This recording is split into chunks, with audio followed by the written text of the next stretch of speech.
E aí, meus queridos, tudo bem? Eu sou o Prof. Clayton Reis e essa é a resolução de mais uma questão de eletrodinâmica que diz o seguinte: o gráfico a seguir mostra como varia a tensão elétrica em função do resistor mantido a uma temperatura constante em função da corrente elétrica que passa por esse resistor.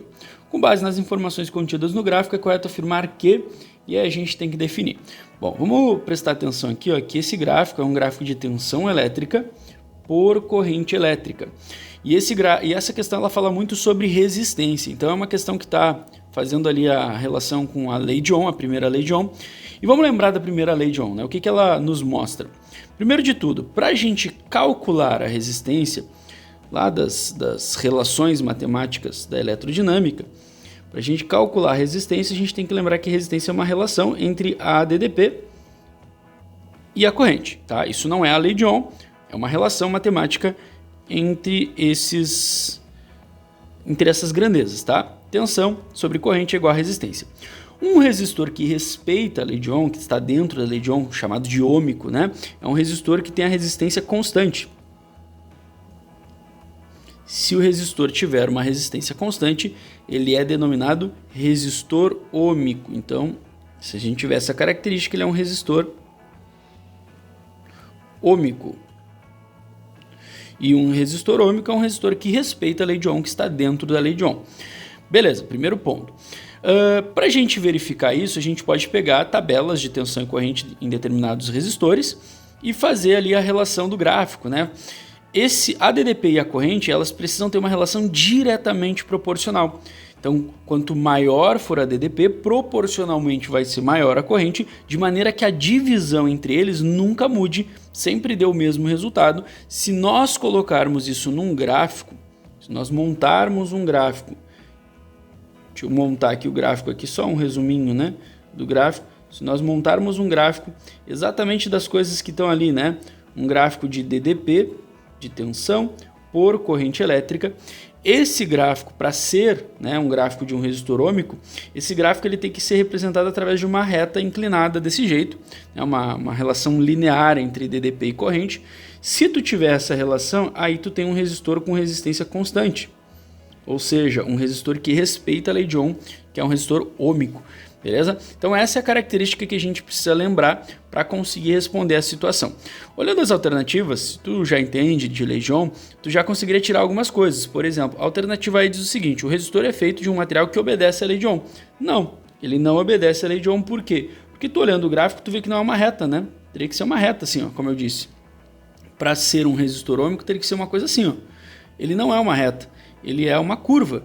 E justamente se ele é uma curva, já tem indícios de que a resistência varia. A resistência aqui, ó, varia, ela não é constante, então não é ôhmico. Tem uma outra coisa que diz ali a alternativa C: a resistência do resistor tem o mesmo valor qualquer que seja a tensão elétrica. Não, a gente já constatou que ele não é ôhmico, que ele varia. Então não é a mesma resistência para qualquer tensão. Na verdade, cada tensão vai estar associada a uma resistência diferente. A resistência varia, não esqueçam disso. E a alternativa A diz ali, ó, a corrente elétrica no resistor é diretamente proporcional à tensão. Aqui a gente já pode tirar também, porque isso é uma característica de resistor ôhmico, como eu falei, né? Quando a gente divide tensão por corrente, para que o resultado dessa divisão dê sempre um valor constante, a DDP e a corrente precisam ser diretamente proporcionais. Então, a alternativa A, a alternativa C e a alternativa E, basicamente eu teria que ter as mesmas características para responder as três, ou seja, ou as três estariam certas ou não. Como o resistor não é ôhmico, as três estão erradas. Ficando ali a alternativa B e D. A alternativa B, a resistência elétrica do resistor aumenta quando a corrente elétrica aumenta, ela está correta, essa seria a nossa resposta certa, e a D está errada, e eu vou mostrar por quê. Bom, primeiro por que a B está correta, tá? A gente pode verificar isso usando a própria equação ali, que eu mostrei para vocês. Resistência elétrica é igual a DDP dividido pela corrente. A gente pode pegar essa equação para dar uma olhadinha e entender o seguinte, ó. Se a gente olhar esse gráfico, o que a gente consegue perceber?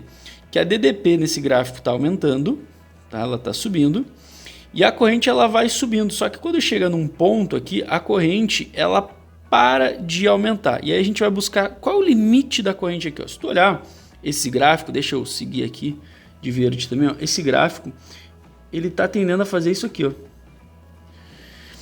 que isso está me mostrando? Ó, a gente está encontrando então um limite para a corrente. Ó. A corrente está sendo limitada aqui. Ó. Mais ou menos nessa parte. Esse seria o limite da corrente, tá? A corrente, pelo que a gente está vendo, ela não consegue passar disso aí. Isso aqui não acontece.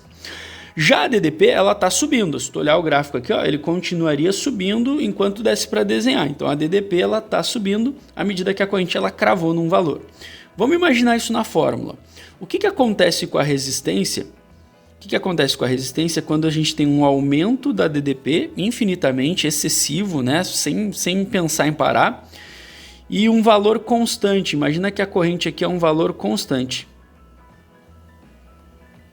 Imagina, ó, a gente tem um valor fixo para a corrente aqui, um valor constante, e a DDP começa a aumentar infinitamente. O que a gente vai observar? Se esse número começa a aumentar, né, 10, 100, 1000, 1 milhão, e esse número não muda, então a gente vai ter um resultado da resistência que também, um resultado da resistência que também começa a aumentar. Então, se a DDP aumentar de maneira que a corrente não aumente, que a corrente crave num valor, né, fique presa num valor, é porque a resistência vai acabar aumentando também junto com a DDP, impedindo esse crescimento da corrente. Então a gente pode olhar pela questão matemática, por que a B está certa. E a D, senhor, por que a D está errada? Né? Se eu dobrar a corrente elétrica através do resistor, a potência elétrica consumida não quadruplica? Vamos analisar aqui, né? A gente poderia calcular a potência com essa fórmula, ao quadrado vezes a resistência, ou a gente poderia inclusive pegar essa aqui, ó, o π, né? Equação do π, que também é bastante conhecida. As duas dá para chegar na mesma relação, porém uma de repente é mais direta para umas pessoas e a outra é mais direta para outras pessoas. O aluno, ele pode se pegar nessa parte aqui e entender que a corrente ela tem uma relação quadrática com a potência e pensar assim, pô, né, como a relação é quadrática, eu aprendi, se a corrente é um valor e eu tenho uma potência, se eu dobrar a corrente, já que a corrente é quadrática, esse 2 ao quadrado vai fazer a potência aumentar 4 vezes, né? Eu aprendi isso no colégio, o professor me explicou isso várias vezes, então é verdade. Por que está errada essa afirmação? E na verdade a gente tem que entender o quê? Que isso só é válido se a resistência for constante. Como a nossa resistência varia, ó, então isso aqui não é válido, isso aqui não existe. Por quê? Porque eu aumentar a corrente 2 vezes, realmente vai fazer a potência aumentar 4.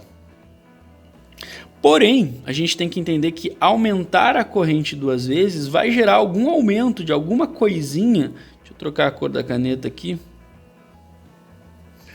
Vai gerar algum aumento de alguma coisinha na resistência. Vamos supor que a resistência aumente 2 vezes também, sei lá. Então vai fazer com que a potência aumente 2 vezes também por causa da resistência. Ou seja, nesse gráfico, como a gente não tem uma relação ômica, eu não posso fazer essa relação usando a fórmula sem lembrar que a resistência está variando. Essa relação só existe quando a gente tem o quê? Uma resistência constante, um resistor ômico, que daí sim, mudar a corrente vai representar unicamente uma mudança na corrente e não uma mudança na resistência também. Então por isso que essa afirmação está errada. A potência ela vai aumentar mais do que 4 vezes. Né? Aumentar a corrente 2 vezes não vai quadruplicar, vai aumentar 6, 5 vezes, vai depender ali da relação dos números. A gente não tem números aqui, mas só o fato de não ser ômico a gente já pode afirmar isso. Olhando a equação do π, dá para fazer a mesma ideia. Né? O que a gente tem aqui? Ó? Eu vou lá e vou aumentar a corrente 2 vezes. Tá, beleza. Aumentei a corrente 2 vezes. Aumentar a corrente 2 vezes, se a resistência fosse ômica, também aumentaria a DDP 2 vezes. Faria a DDP aumentar 2 vezes, e aí tu teria um aumento de 4 na potência, como normalmente a gente analisa quando é ômico. Porém, a gente não tem uma relação diretamente proporcional, né? Uma relação diretamente proporcional é uma relação de resistores ômicos. Então, se a minha corrente aumentar 2 vezes, a minha tensão aumentou, ó, uma curva, né? Aumentou muito mais do que 2 vezes, sei lá, aumentou 3 vezes. E isso vai fazer a minha potência aumentar muito mais, né? 2 vezes pela corrente, mais 3 vezes pela DDP, vai aumentar mais do que 4 vezes, certo? Então tem que ter um pouco de conhecimento matemático ali para poder invalidar essa alternativa D, né? Não vai aumentar 4 vezes. Isso seria verdade se o resistor fosse ômico, ou seja, a A, a C, a D e a E, todas fazem afirmações de resistores ômicos, mas no gráfico a gente tem um resistor que não é ômico. Então, para essa questão, a resposta certa, a única que se encaixa, é a alternativa B. Espero que vocês tenham entendido, espero que vocês tenham gostado. Muito obrigado por assistirem até aqui. Fiquem ligados aí nas próximas resoluções. Era isso. Bons estudos para vocês e tchau, tchau!